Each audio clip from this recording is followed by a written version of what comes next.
Hello people, it's your boy MK and welcome back to my channel. So if you love this video, make sure you like it, drop a comment and also subscribe so that we get to 1000 subscribers. So in this video I'm going to be talking about Arsenal versus Manchester City. Honestly, I was not impressed. Starting off with the formation, the starting lineup, Mikel Arteta, what were you really thinking? Like, this man has seen very well that this Mikel Merino, Declan Rice and Zubimendi midfield is not really working, and he's still doing it. And the funny thing is, yes, I know that in the second half he actually corrected it, but why did you even start in the first place? What were you thinking against a team like Manchester City, seeing that they are started picking their phone and you decided to play that midfield? Why? Then up in the left, you now brought Trossard in. I don't know if this man is not really seeing what we are seeing as fans, that Trossard is better coming in as a substitution than starting. But this man will just keep doing things that will just keep shooting himself in the leg and now making people just criticize him for no reason.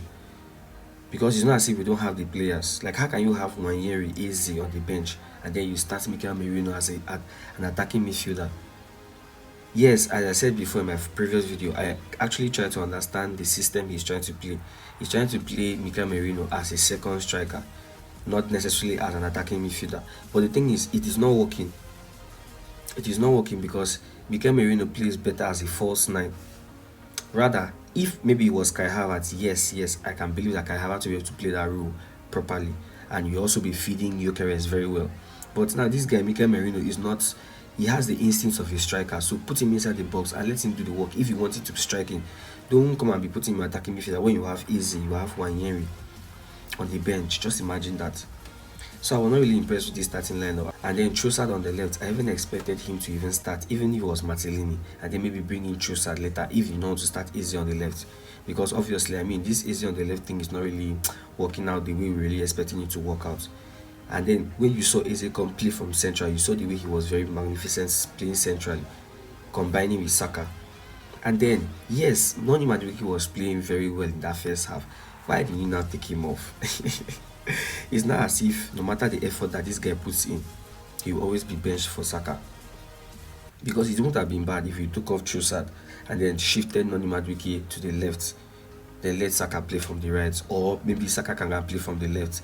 Then Noni Madueke keeps playing from the right, because he was actually playing well, beating O'Reilly very properly in that right wing. And then all of a sudden, second half came, you now took him off and now put in Bukayo Saka. I'm not saying that Bukayo Saka was a bad choice anyway, but I'm just saying, like, why take him off? Because honestly speaking, in that first half, he was our best attacker. And you took him off. Well, I don't know what's, actually whether it was injury or anything, but I've not heard of any injury case, so I don't think it was injury. I just feel maybe it was part of the tactics. Then Pep Guardiola, can you explain to me why you decided to play haram football today? Because to me, this is the biggest level of haram football. You took off Haaland and put Nico Gonzalez, a defensive midfielder. You took off Foden and put in Ake, a defender. And then you took off Nick O'Reilly, who is more of an attacking defender than a defensive defender, and put John Stones, a defensive defender. Can you explain to me what kind of haram football that was that this man was playing yesterday? And then the funny thing is, when he was not doing that, Arteta on the other end, removing defenders and putting in attackers. Because I can't believe that Eze, Saka, Gyökeres, Trossard, Martellini, Nwaneri were on the pitch at the same time. This match was very funny, honestly. Honestly, it was very fun. And it did not live up to expectation, seriously. But let me just praise one player that really has shown that this guy is not finished as we thought he was. I'm talking about Gabriel Martellini. What a super sub, yet again with a clutch goal. Because just imagine, the same Emirates that made Manchester City came last season and we defeated 5-1. That is the same Emirates that they came and wanted to defeat us again, our second loss of the season. No, now, it wouldn't have been nice at all. It won't have been nice for us that we are trying to win the league. We are losing to Liverpool and Manchester City. How are we now showing that we are ready and we are prepared to win this league if we cannot beat these guys? And I also blame Arteta for playing that midfield, because you have seen that it did not work against Liverpool. Why do it against Manchester City?